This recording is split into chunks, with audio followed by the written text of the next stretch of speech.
بسم الله الرحمن الرحيم.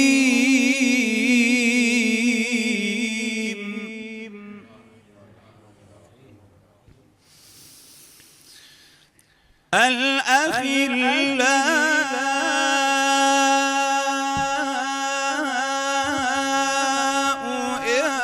يومئذ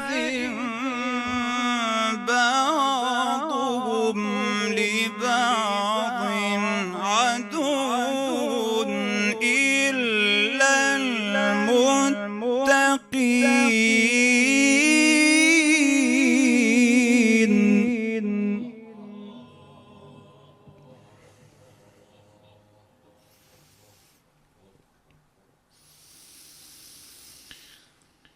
يا عبادي لا خوف عليكم اليوم ولا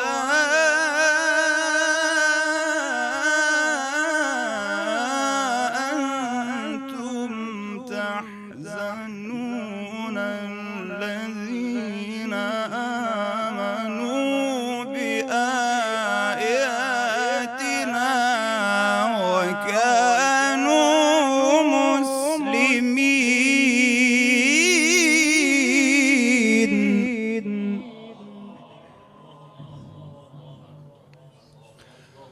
ادخلوا الجنة ادخلوا الجنة ادخلوا الجنة أنتم وأزواجكم تحبرون.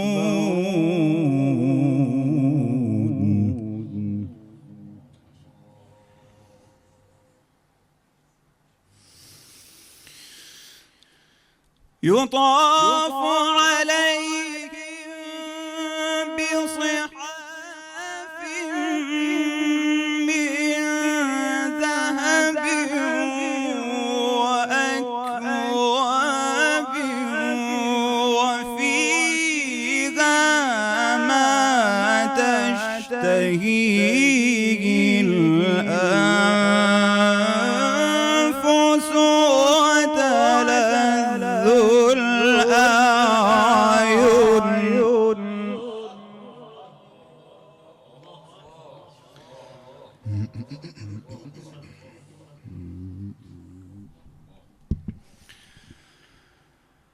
يطاف عليهم بصحاف من ذهب وأكواب.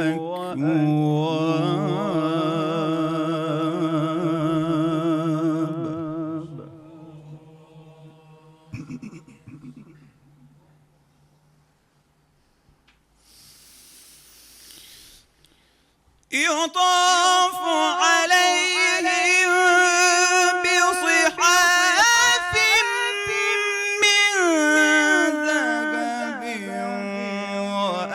وأكواب وفيها ما تشتهيه الأنفس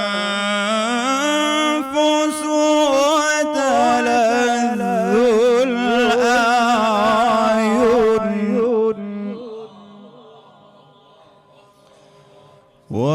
وأنتم فيها خالدون. صدق الله العلي العظيم. اللهم صل على محمد وآل محمد وعجل فرجهم. صلوا على محمد وآل محمد.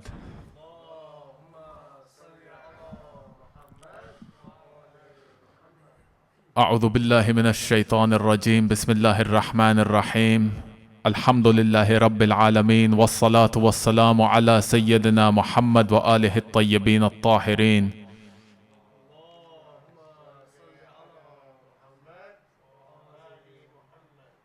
أما بعد فقد قال الله تبارك وتعالى في كتابه الكريم بسم الله الرحمن الرحيم وقل جاء الحق وزهق الباطل إن الباطل كان زهوقا صدق الله العلي العظيم. In the name of Allah, the most gracious, the most merciful. Assalamu alaikum jami'an wa rahmatullahi wa barakatuh.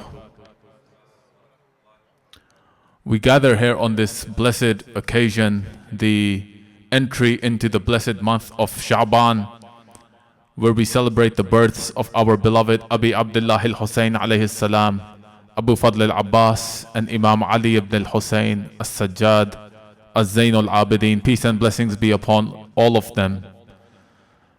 As per the verse I just recited earlier, these were the people who heralded truth and vanquished falsehood through their sacrifice, through their bravery, through their unwavering courage in the face of all odds, in the face of all oppression.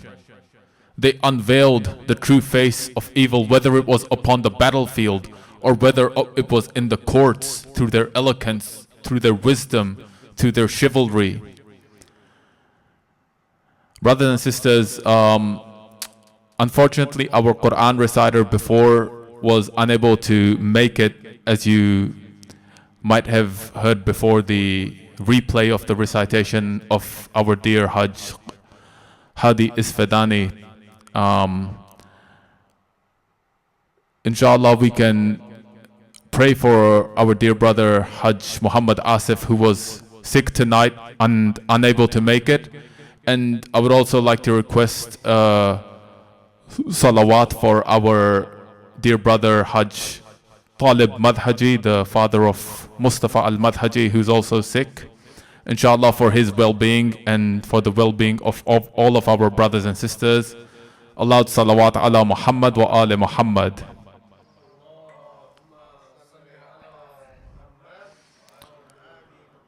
Inshallah, with that said, I would like to invite our dear and beloved Hajj Mustafa Elachi to join us to deliver the main lecture for tonight. Please welcome him with 3 loud salawat ala Muhammad wa ali Muhammad.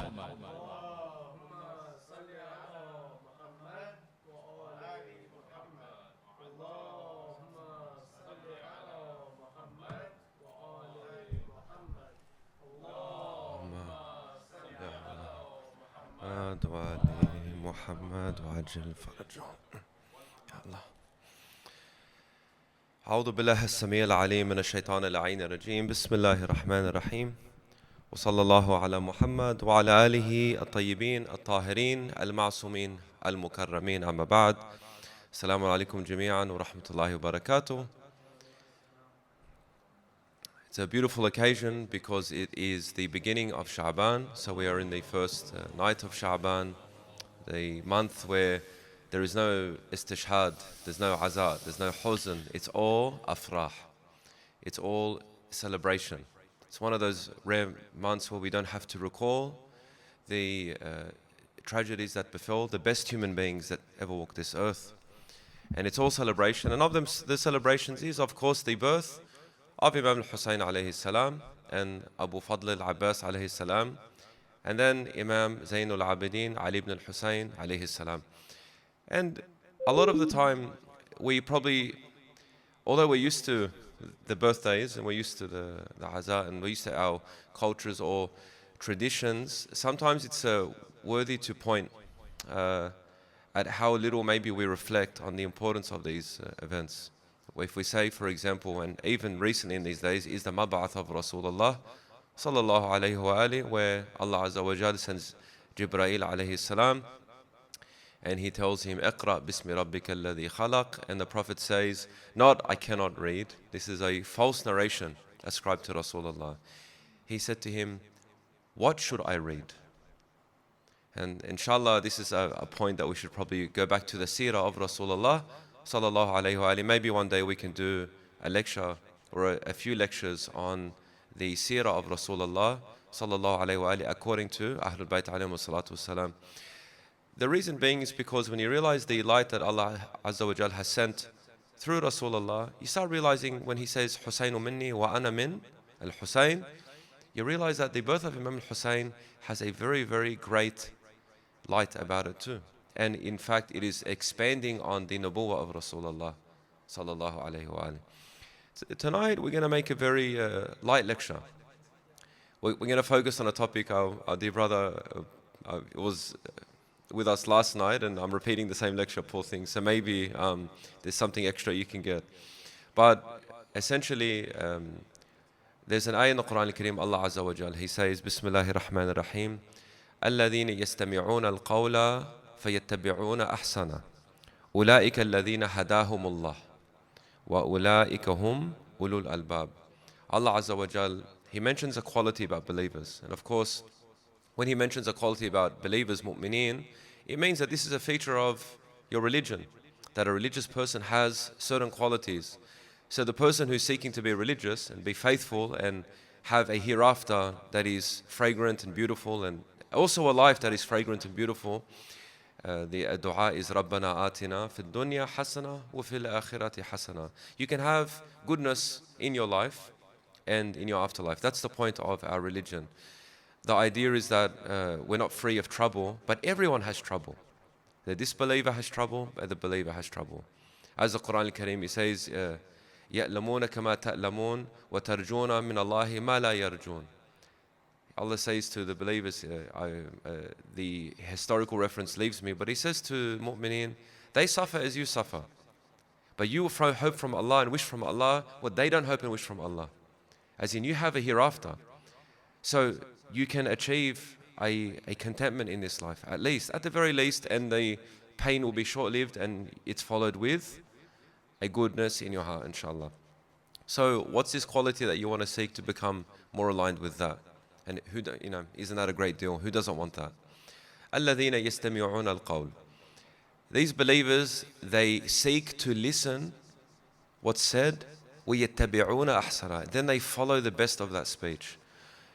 He's saying that they're attentive. يَسْتَمِعُونَ from istima' غَيْر السَّمَاء. Sama' is like hearing. When you're walking through the shopping center, we gave this example last night. You ask the Shaykh, I hear music passingly. Is it haram? The Shaykh will say, are you focusing on the music? No. He goes, it's not haram. Because that's as-sama'. Istima' is when you're seeking to listen. You're actively listening. So Allah Azza wa Jalla is referring to active listening. People who actively listen to what's said and they follow the best of it. He says, أُولَٰئِكَ الَّذِينَ هَدَاهُمُ اللَّهُ. That's a quality of a guided person. You want to know who's guided? People who listen. Of course, among the believing people. Furthermore, he says, وَأُولَٰئِكَ هُمْ أُولُو الْأَلْبَابِ. Those are the people of deep reflection. So you find that a believing person seeks to listen, they follow the goodness of that speech, they say, you know what? I like that. I like that approach. I like that way of thinking. Does this align with Muhammad wa Ali Muhammad alayhi salatu wasalam? It does align. Allahumma salli ala Muhammad wa ali Muhammad. So they do ittiba', they follow that advice. And as a result, Allah Azza wa Jal says about you that you have been guided by Him. Not only have you been guided, you're a person of deep reflection. Ulul albab is a very high status. You look up the term ulul albab, people of reflection, people of the internal. Look up ulul albab in the Quran al-Kareem, and there's so many ayat about it. So we said istima' is to, alaykum as-salam wa rahmah, istima' is to seek to hear something. Now, sometimes it's good to understand a topic or a feature by its opposite. What's the danger in not listening? When you look at your relationships with your family and your friends, how many arguments have you had or fights have you had? Don't give it away with your eyes, because sometimes when you say things, people they're not agreeingly, so I tend to know what's happening in your homes, right? But think about internally, how many times have you spoken to a person and they're on their phone talking to you, but they're scrolling? How many times have you been on your phone and your kids are talking to you? And you feel guilty afterwards because you're like, when I was growing up, I didn't have my mum scrolling on her phone and not listening to me, right? Now we have this generation of poor attention. What happens is we're having a lot of superficial type of relationships. Superficial types. So if Allah Azza wa Jal does not accept that you think of other than Him in your salat. There's that famous story where there was a scholar who was praying in the mosque, and it was the night prayer, and he heard a noise in the background. So all of a sudden he started to beautify his voice. He started to pray with extra khushu' and khudu'. And then he realized when his salah was done, Allahu Akbar, Allahu Akbar, Allahu Akbar, there was actually a dog that walked into the mosque. So he said, all of my reward has gone to this dog.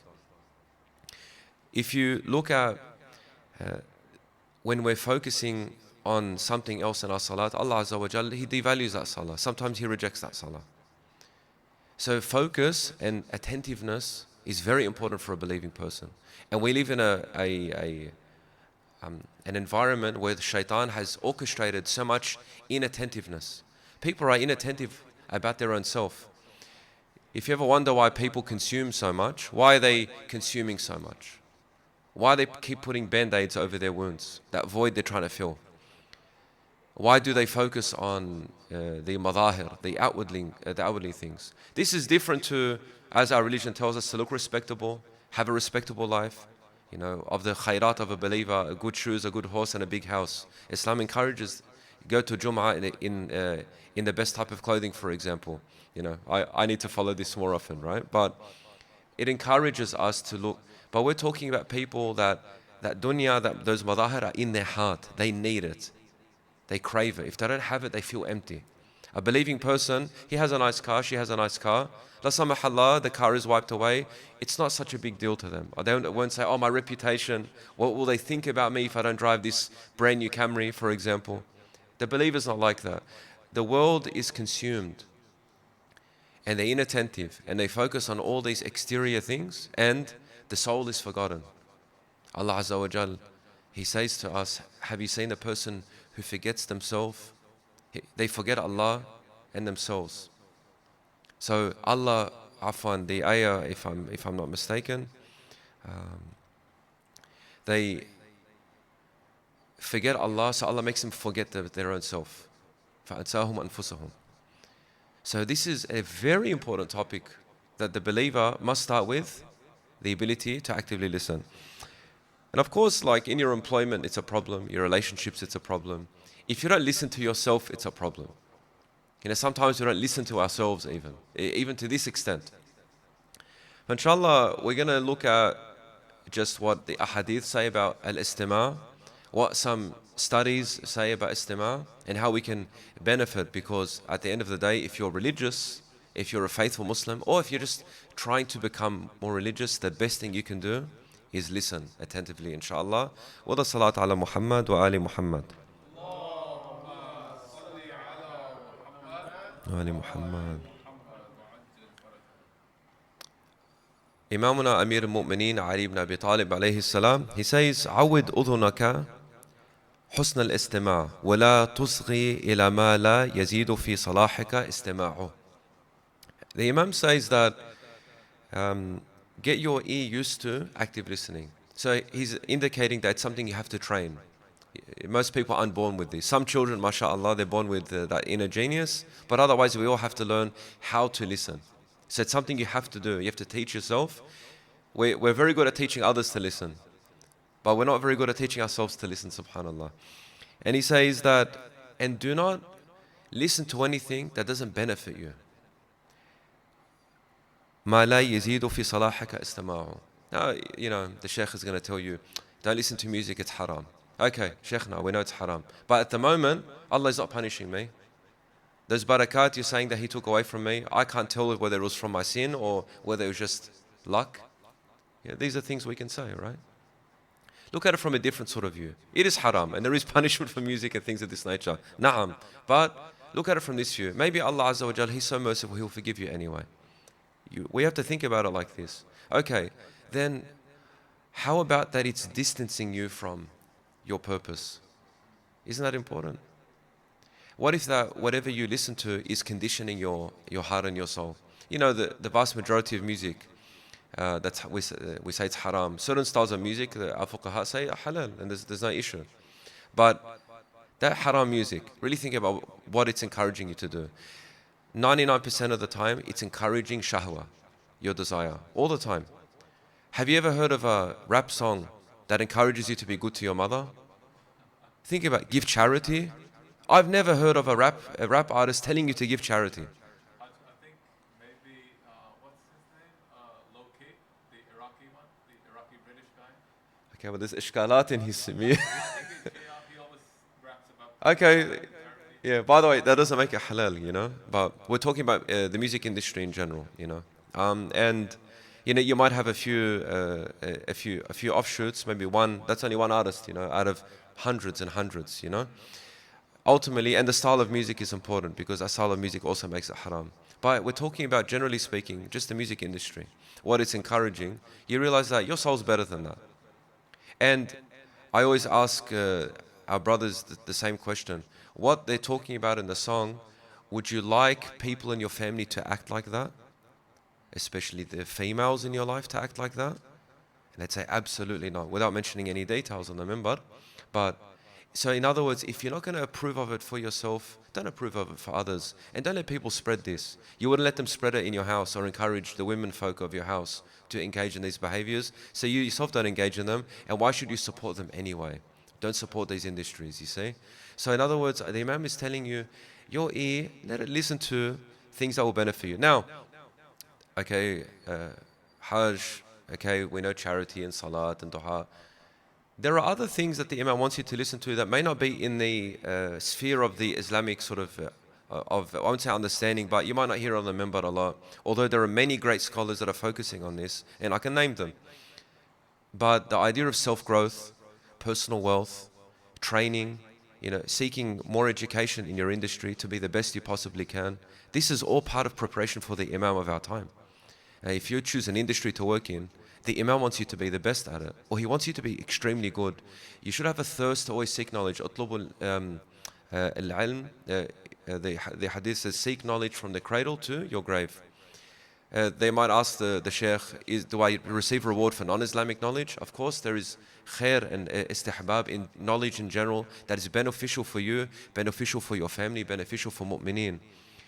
The best people in our community are the faithful and the rich. They're the best in our community. Why? Because the faithful rich fund all these projects. It doesn't take away from the ones that Allah Azza wa Jalla didn't give them. But some people have tumuh. They have very high ambition in business, for example. They focus on self-development and personal growth. They're the ones that are funding. They're the ones that are bringing in the money. Doesn't take away, of course, you give what you can. There's more wajib on them. But we need people like that, with that ambition. And part of being that person is being a very active listener. There's a saying, you never listen your way out of a job. People that actively listen and they follow the best of that speech at work, they move up in the company. Or they say, I'm too good for this place. They start a business. They become independent. Active listening is extremely important. So there's the aspect of your relationship, but there's aspect of your career and personal development, where you listen to podcasts about health, about psychology, learn how humans work. It's very important.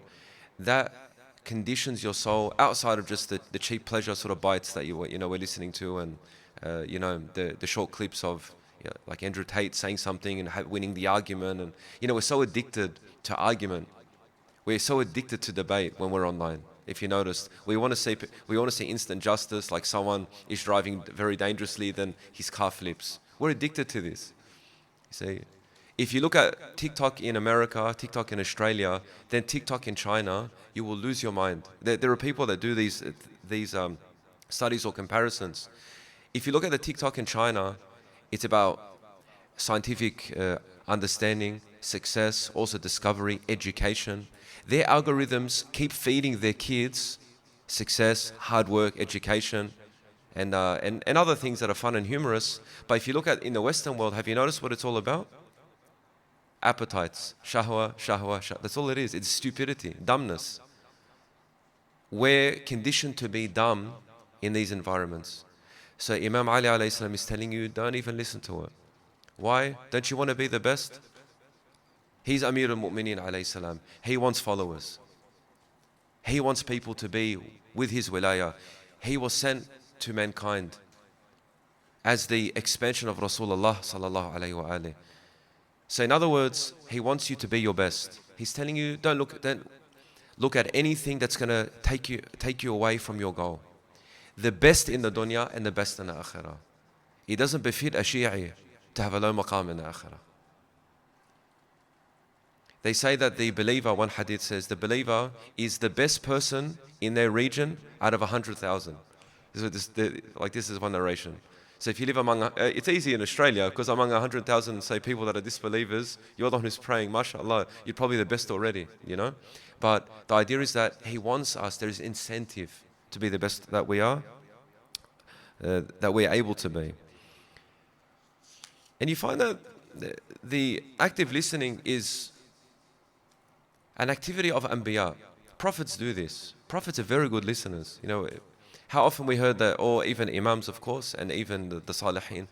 Our dear brother Sayyid Hussein mentioned last night that there was a time in Sham where Imam al-Hassan alayhi salam was insulted and sworn at, and may Allah curse you and your father Ali ibn Abi Talib alayhi salam, and he started to swear at him.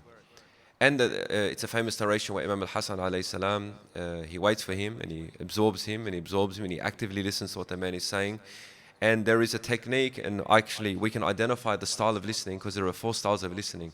We can identify the style of listening the Imam was doing when he listened to this man. And he said to him, if you were hungry, we will feed you. If you were naked, we'll clothe you. If you're thirsty, we will quench your thirst. And this man eventually ended up sitting with the Imam, and he says, I testify that you are the Hujjah of Allah on this earth. Allahumma salli ala Muhammad ala Muhammad. And all the Imam did was listen and offer kindness to the man. You see, as the Imam. So he saw him as a sign of Allah Azza wa Jal. Now, there's only benefit from actively listening. As Amir al-Mu'mineen alayhi salam, he says, Man ahsan al-istima' ta'ajjal al-intifa'. If you seek active listening, quickly you receive a benefit. Quickly. Ta'ajjal al-intifa'. The nafa' will come to you. There's never a time where you can actively listen and it works against you. Never. This is the interesting thing about it. Now, listening is half of the issue. We can listen attentively, but then there is something that we must take from it. We have to be scanning the idea, or scanning the thoughts of the person. Now, inshallah, I'll go into the study that was done by the Harvard Business School and some of the articles that they reference.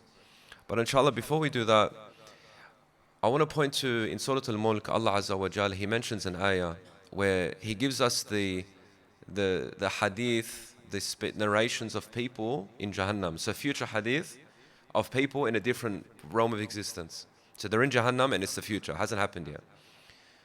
So the malaika are questioning these people. How did you get here?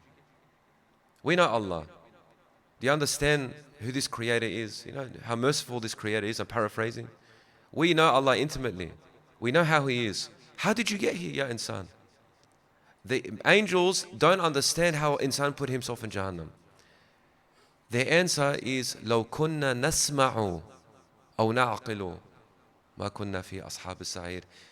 If we just listened, لو كنا نسمع, and then used our intellect, أو نعقل ما كنا في أصحاب السعير, we wouldn't be of the people of hellfire. فاعترفوا بذنبهم فسحقا لأصحاب السعير. So they acknowledged their sin and they're taken into hell. They're taken. But it shows you that even the angels are perplexed. Why don't you just listen? What's wrong with that? Why do we have this pride and arrogance that we think we're going to forge our own way through this world? When we never ever, we didn't bring ourselves to this world, we don't know when we're leaving, but for some reason during this gap where we're living, you know, when we're younger, especially when you're a teenager and you're in your 20s, you want to forge your way and not take the advice of your elders, for example. Because we feel like if we follow them, we're not forging our own way, we're not being independent. But the idea is that nothing you know has ever come to you except that you listened to it and heard it beforehand. No one can claim that they're independent. We've all had to benefit from someone. Now, the humble people, الَّذِينَ يَسْتَمِعُونَ الْقَوْلِ فَيَتَّبِعُونَ أَحْسَنَ. Dad, you've got this advice. Okay, I understand you give me this advice, maybe a bit too passionately. Maybe our parents are a bit too passionate. Why, Dad? Why, Mum? put a question mark around what they're saying. Actively listen to, I really think, son, daughter, you should be doing this career. I raised you, you have such great talents here. No, but I want to do this, that. It pays more and I'm more excited about it and it's cooler. And slow down the situation. Dad, make a case for me. I want to take your advice. I want to listen to you, but make a case. Convince me. No arguments. I don't want to have a fight. Actively listening gets you to that level where you can communicate. You know, if you can communicate with your parents in an easy way, you'll be so successful in your career. So successful. Because if you navigate because parents are sensitive, especially when they get older. I'm telling you this now, I'm very sensitive. My daughter, she's 4 years old and she's upset me. Like I wanted to cry upset. Because I feel like, oh my God, how did I feel rejected by her. She's only 4. We're sensitive, man. Your parent, and oh my, mashallah, after 10, 12, 18 years of raising you, they are flawed when you give them the wrong word. They hate hearing something bad from you. It really hurts, right? But if you develop how to walk around the sensitivity of your parent, and by the way, if you're laughing, you're going to be a sensitive parent too. All of us are stuffed, okay? If you can navigate that, you will learn how to talk to anyone. CEO or the cleaner, you'll know how to talk to anyone. But actively listening is the important thing. So inshallah, there are 3 levels of active listening and there are 4 styles of listening. So there are 3 ways we listen and 4 styles of listening, right? We'll get into that with the salat ala Muhammad wa ali Muhammad.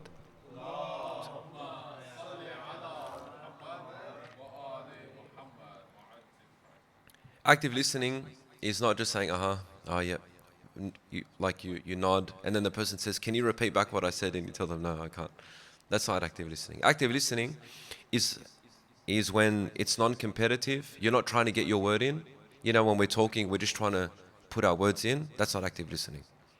It's non-competitive in its nature. The other criteria, it's 2-way.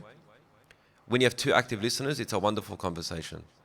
People know when to pause. They know when to listen. They know when to ask questions. They both feel interested in each other. You know, they're not trying to push or impose their thoughts or their ideas. We listen through 3 ways. One is behavioral. So behavioral is showing interest. Like I said before, behavior is physical things. We nod, I understand, yep. So there's like verbal, saying, yeah, I get you, and saying, sometimes you're nodding. So there are verbal and there's also non-verbal. There's emotional listening, which means that you stay calm and it's also compassionate and you don't show that you're bored or you're annoyed. The worst thing you can do, even if you're bored or annoyed, is to show it to a person. It's the worst thing. You know the worst people to show this to? People that are lecturing inside of a Hussainiyah. I'm telling you, it's the worst feeling when you're speaking to a crowd and you've prepared a lecture and inshallah, I'm practicing it myself, for example, and then you speak and the person doesn't listen. The first thing I ascribe guilt to myself. I must have been a boring speaker, you know? And then we go home with all this guilt and ask my wife to just babe, can you listen to it for me? I feel terrible. She's like, why do you doubt yourself? And then you get into this funny talk and it's just to charge you up again. I'm telling you, it throws people into shame spirals. When you're talking to a person, don't show that you're bored, even if they're boring. Because you know what happens? That person, when they see that you're receiving them, they get excited. You build their energy, actually. I always tell my friends, they might ask, what's your favorite culture crowd?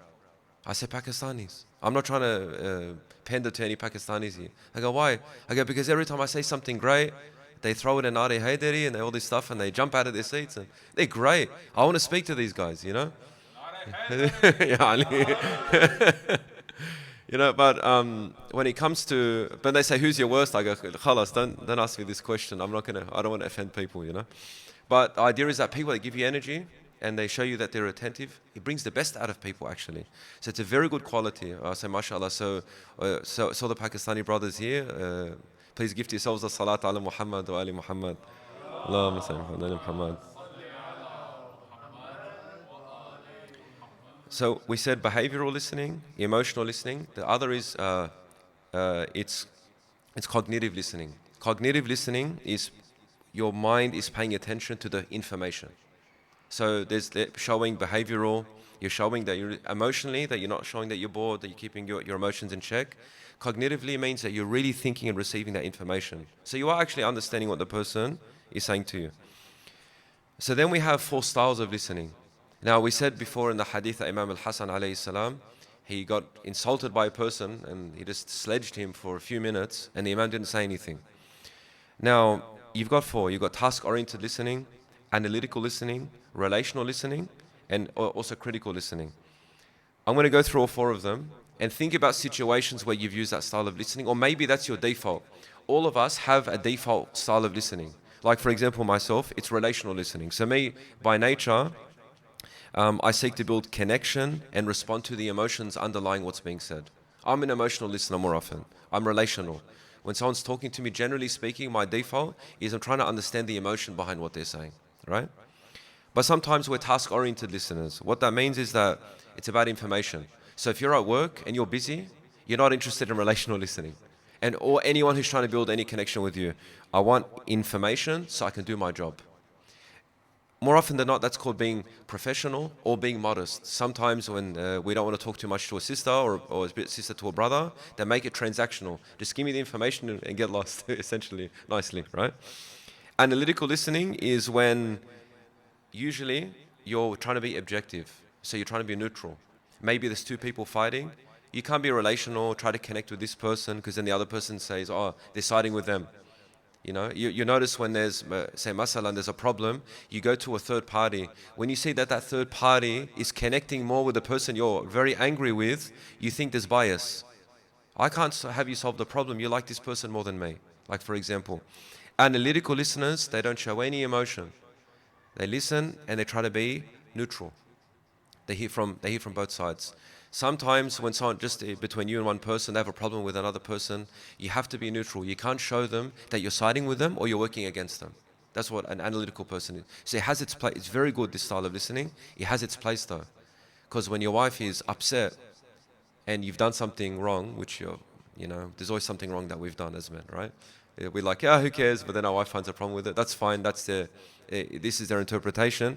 We can't analytically listen to, we have to relationally listen to her. We have to think about, why does she feel that way? What's really is she trying to say? I don't see this as a big deal. Most men and women fight over this. She has a problem with something, he doesn't see the big deal. He has a problem with something, she doesn't see the big deal. And what we do is we analytically listen to each other, we don't relationally listen to each other, causes a problem. Because then you don't feel understood, you see? The fourth type is critical listening. Critical listening is when you judge the person speaking and their content. So for example, sometimes we can listen to a person that they're not a good person, but they might be saying something that's true. When we're critically listening, we judge the person's character and we judge what they're saying. If the person doesn't fit the content, we don't want to listen to them. This is critical listening. This is why isma in Islam is so important. This is why our argument with our brothers and sisters in other schools of thought is this: the ma'soom nature of Rasulullah is imperative, because if he's not ma'soom, Rasulullah sallallahu alayhi wa he came to the Bedouin Arabs. They were the most backward people of their time. The Romans had architecture and empire. The Persians have a rich history in architecture and sciences, and both of them have and other civilizations. At the time, the Arabs were divided into hundreds of tribes, and there was no development. So it was like an ayah that Allah Azza wa Jal sent it to the worst people, and He raised them up to be among the best of people. And now that we have all this medicine and science that's still being used today, and algorithms which build our ability to build, say, computers and see into the stars, it's all the Muslim endeavor. It started with Rasulullah sallallahu alaihi wasallam, and it started with Imam Sadiq alayhi salam. So the people he came to, they're not going to look at him relationally. Oh, you're a nice guy. Some people, they looked at him, we trust you, we know you. Relationally, we'll listen to you, because we know that you're a good person. You're Sadiq and Amin. Some people listen to him critically. They say, look, I don't know you, but I know that what you're saying is true, your content is correct, and we know your character is 100%. You have never done anything wrong in front of us, Ya Rasulullah, Ya Muhammad sallallahu alaihi wasallam. And this is why when we're choosing leaders, we listen to what they say, we also judge the character. And the biggest crisis of the world today is that we have a lot of people, a lot of politicians and leaders that their content is nice and they speak very beautiful words, but they are the worst people in character, but they make it to leadership. No one can say with a straight face that the majority of leaders of this earth are moral people. To any standard, to a Christian standard, a Jewish standard, a Islamic standard, to a Hindu standard, akhlaqiyan was saying, akhlaqiyat of say the Hindu faith. No one even holds any standard in leadership today. Barely, only a fair few. Only a fair few. I'm going to be biased and say it's our leaders, you know, Al-Qaeda, for example, and others. But either way, the majority of the leaders of this earth, unfortunately, don't fit a moral standard. And even the ones that fit a moral standard, they're not perfect either, you know. But that's why it's important that Isma in Wilaya, from Ahlul Bayt alayhi salatu salam, is so important. And I thought it's a bit of a segue, but I thought I'd really mention that. Because we critically listen and we do judge the person talking to. And it is important that the religion from God has to come from a perfect place. We naturally have that style of listening. So I want you to think about tonight, before you go, when you listen, are you task-oriented? So when you're at work, are you thinking just getting the information in? But sometimes you have to switch. Sometimes you want to get the information, do the work, but you also want to build relationships. You want to build a connection with the person that you work with, or your spouse, for example. So then you have to switch and say, I want to relationally listen to you now. I want to see the emotions behind the words and understand what you really mean. So I want to be a bit more patient. Sometimes we're going to critically listen. So we're going to, if we're, you know, not just in an Islamic sort of context, when you're going through the news, look, you know, the channel, for example, I don't have to say Fox News, Sky News, CNN. Look at the content like, all right, the content's being presented, it's believable. Who's saying it though? Who pays them? Critical listening is very important, so you don't get fooled. Critical listening is good for us when we're choosing a spouse. Many people have been deceived when they're getting to know someone. Unfortunately, our sisters, they're the ones generally are more deceived than the men. Although the men do get deceived. Or at least the men feel deceived after a few years of marriage, you know. But our sisters get deceived. Why? Because they didn't critically listen. He's saying beautiful words, but they didn't check his character. And as a result, they fall into a problem. And then you've got, of course, the task-oriented analytically listening as well. The ability to listen and not judge. It's very important. Sometimes you're going to interact with people that are not of your school of thought. They're not Muslim. They live a completely different life to you. There might be, for example, you're working in an office. This person might be gay. They live in the North Shore. They drink alcohol and they party on the weekend. That's their life. It's completely normal to them. They see no haram in it. How do you talk to a person like that? How do you keep your job? You know, these are nuances maybe we should start more, inshallah, like more circle discussions. How to interact and how to navigate the world that we live here. You want to be religious and pious. Do we associate with certain people? Who don't we associate with? What's the level of association? Things like that. We need to answer these questions. But just as a short, for example, people that live differently to you, you have to build the ability to listen to them without judging them for their exterior. Why? Otherwise you won't get along with anyone. And you won't keep any career and you won't keep any job. Being neutral doesn't mean you're approving. You know, the ability to listen and work with people but not approve everything that they do. Because we're not allowed to actively go and approve. You know, like unfortunately some Muslims, when they're looking at other people's lifestyles, not only do they say, oh, I respect it, I'm fine with it, as long as it doesn't affect me. You didn't have to say anything. No. The same way those people don't mention, they don't go, you know, some of them they don't actively go against Islam. They don't agree with Islam. They say, I want to drink. It's oppression for a woman to wear hijab. These are their views. Why should we pray? Why should a person pray so much? Isn't God merciful enough? Why should they pray? They have views like this. But do you see them actively trying to destroy Islam? Some of them do, yes. But generally speaking, when you walk around, do you see people trying to get in your face? No. People know how to actively listen and interact and coexist without approving or disapproving. We can disapprove if we have a conversation with them. You see where I'm coming from? These are very nuanced sort of discussions. How do we interact? The best way to start is to actively listen and learn how to listen. How to listen to people and see where they're coming from. And that way, you know how to compartmentalize your life. Your professional life, Maybe you can say, I want to be task-oriented and analytical. I want to be objective, get the information.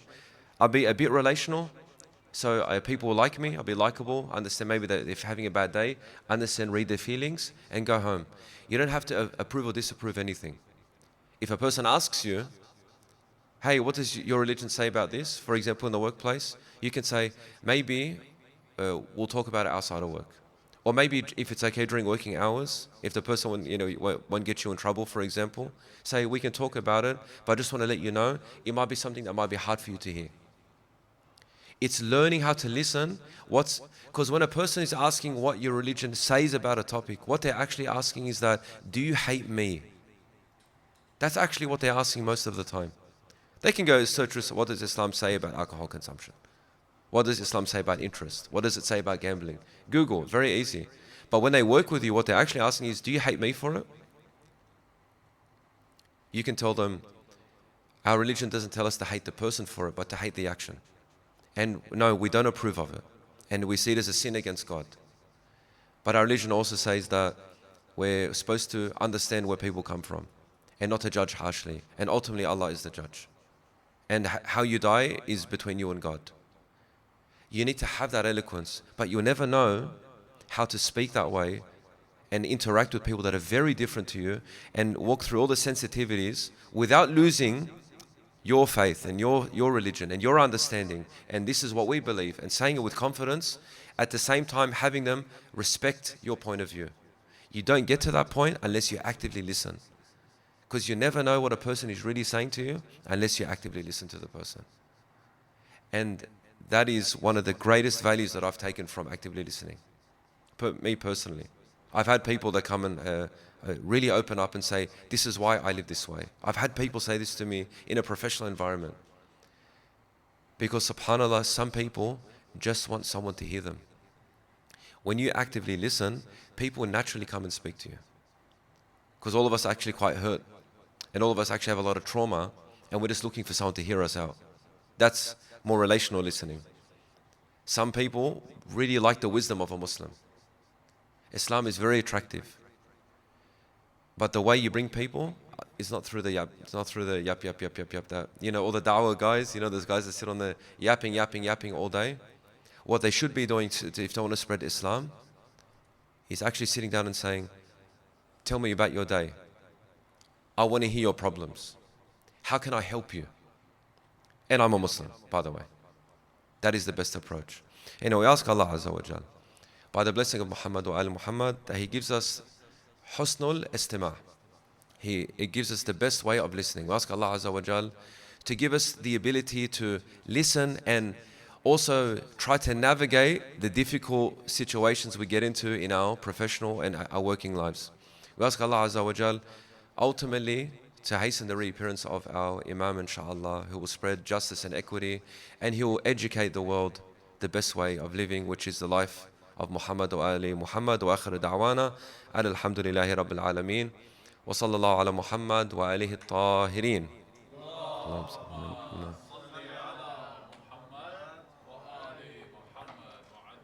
Naam Sayyid.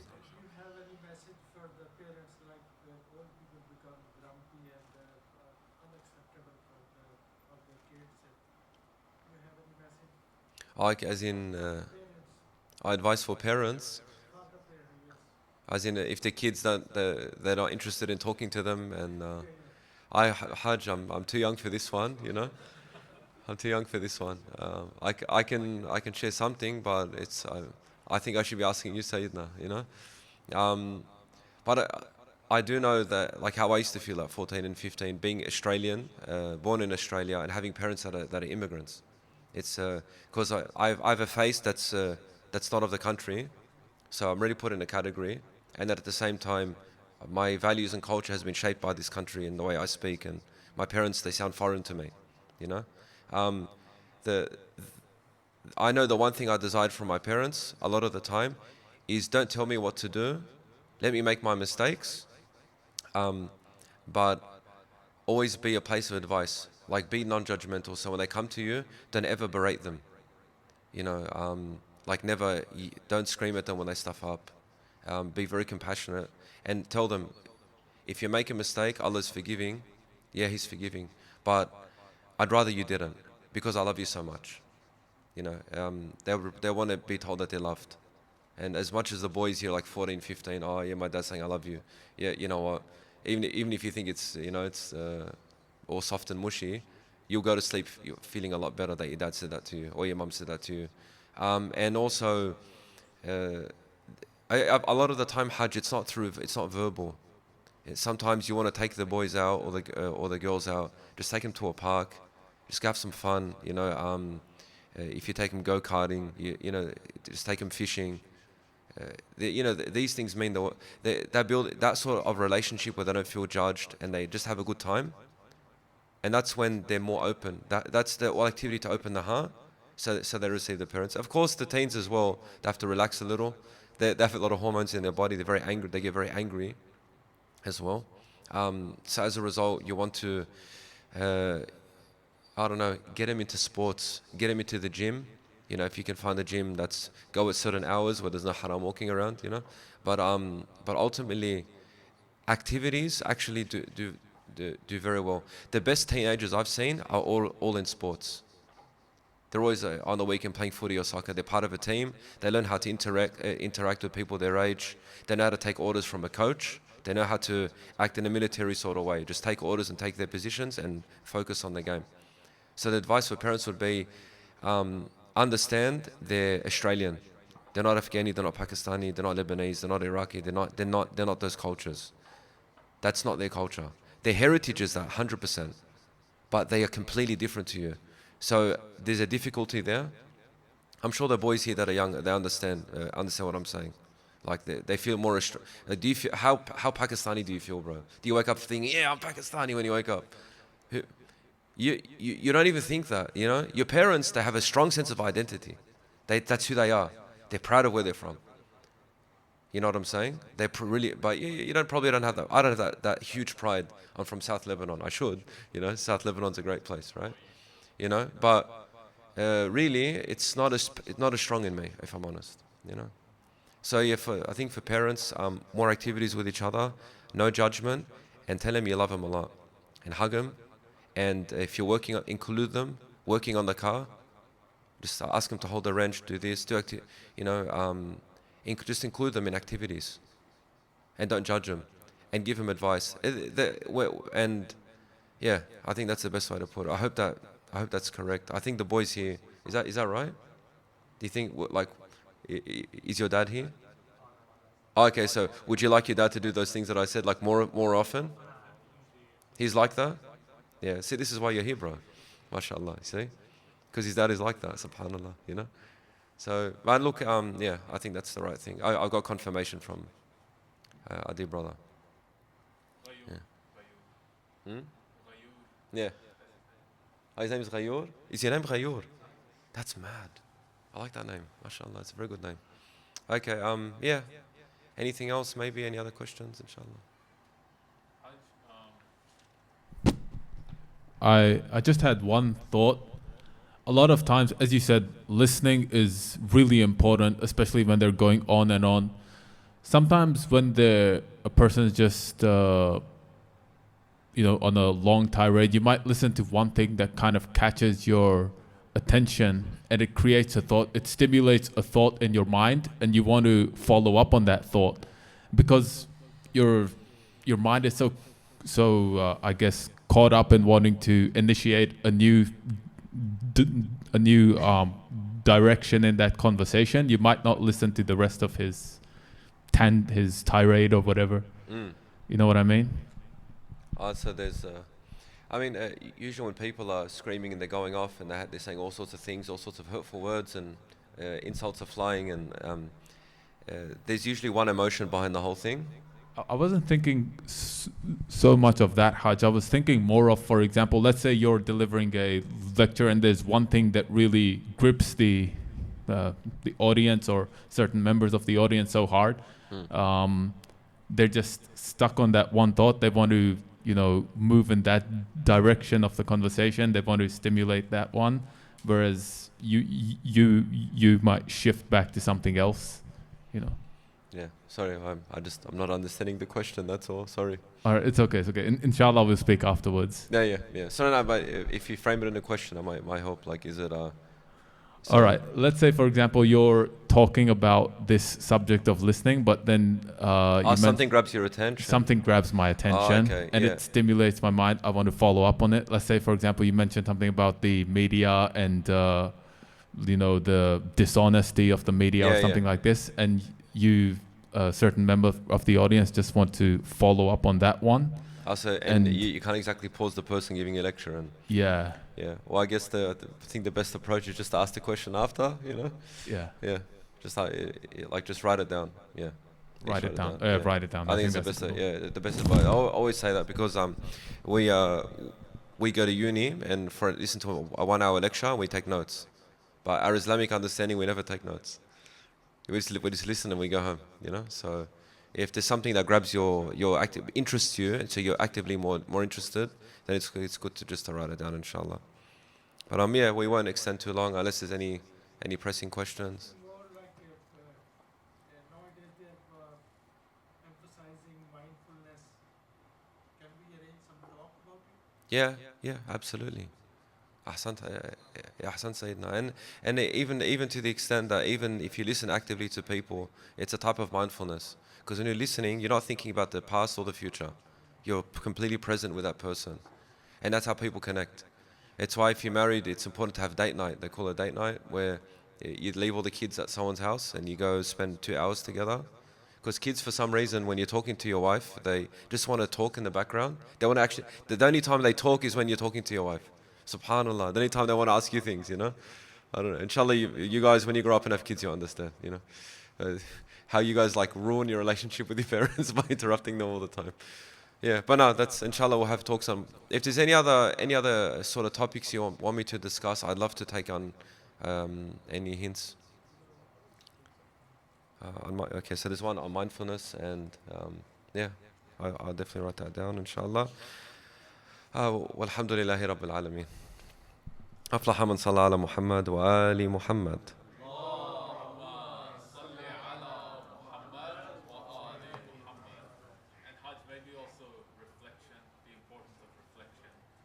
Yeah, inshallah. I guess as the aftermath to listening, you have reflecting upon. I think that was partly covered in your talk as well, though.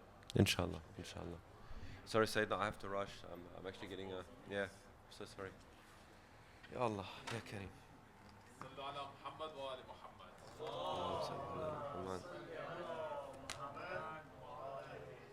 Please take something before. Sallu ala Muhammad wa ali Muhammad.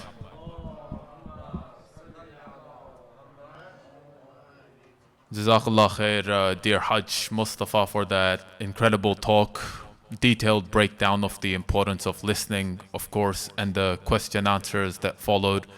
Just one point I'd briefly like to bring us back to before we move on to our dear and respected brother Aoun. Our dear Hajj mentioned the example of mainstream media channels today like CNN, Fox News, Sky News, these rubbish channels. Unless we have that capacity to listen to multiple sources and understand the complete picture of what's going on in a certain situation, whether it's in let's say Gaza, whether it's about the economy, whether it's about income inequality, things like this. If we have a thorough picture on these issues, we have that ability to navigate the waters between truth and falsehood, and that's critical. So inshallah ta'ala, as our dear Hajj was mentioning, we can take that first step, listen, understand and reflect, and inshallah ta'ala it can change our mind and perspective on things, inspire us to be the change that we want to see in the world, inshallah. With that said, I'd like to invite our dear and beloved brother Aoun Hassan Sayyid to deliver manqabat for this blessed occasion. Please welcome him with a salawat ala Muhammad wa ali Muhammad.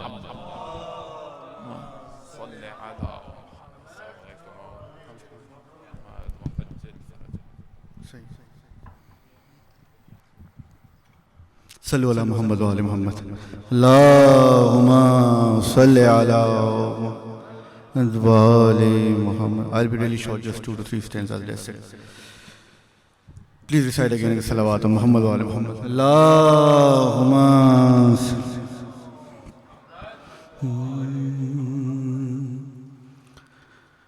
हुई है खल्क ये दुनिया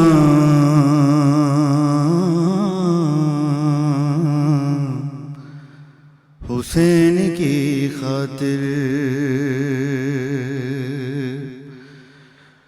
हुई है खल्क ये दुनिया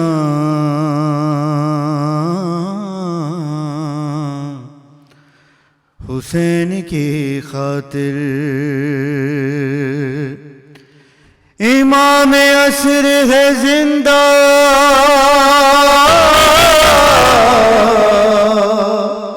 हुसैन की खातिर, हुई है खल्क ये दुनिया हुसैन की खातिर। मतलब कहा रसूल से रब ने न सर उठाना भी, अरे तुम्हारी पुश्त पे बैठा हुआ है इब्ने अली, बढ़ा दो ये सजदा हुसैन की खातिर, हुई है खल्क ये दुनिया हुसैन की खातिर। यही दलील है एक दूसरे से उल्फत की, रिज़ाए रब के लिए कीजिए अदाई, और खुदा कीजिए सजदा हुसैन की खातिर, हुई है खल्क ये दुनिया हुसैन की खातिर।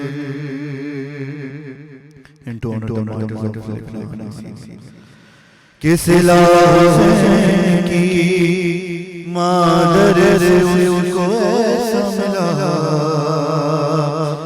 सिला हुसैन की मादर से उसको ऐसा मिला, हर एक शहीद ये मरकत में कर रहा दुआ के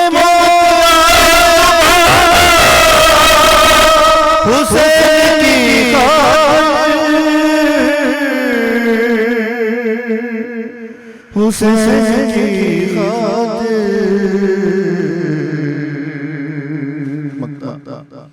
कि खुदा का शुक्र तकल्लुम नसीब वाला, खुदा का शुक्र तकल्लुम नसीब वाला, मैं अपना मकसद तखलीक याद रखता है, सांस सांस मेरी